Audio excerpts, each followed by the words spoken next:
Praise the lord. దైవ మర్మములు అనే పుస్తకము సహోదరుడు భక్తసింగ్ గారి అనుభవములో దేవుడు ఆయనకు బయలుపరిచిన మర్మములను అనుదినము పంచుకొనుట.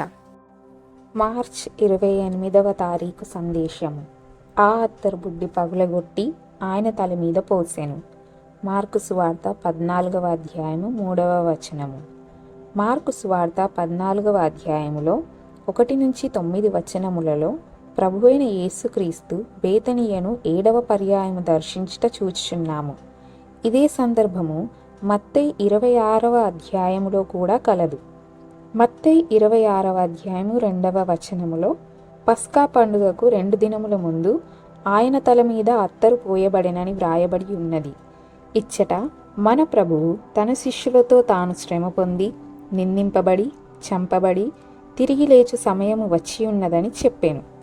ఈ మాట ఆయన తన శిష్యులతో అనేకసార్లు చెప్పినను వారు ఆ మాటల అర్థమును గ్రహించకయు నమ్మకయు ఉండిరి. అయితే స్త్రీలు మాత్రము ప్రభువు చెప్పినది నమ్మిరి.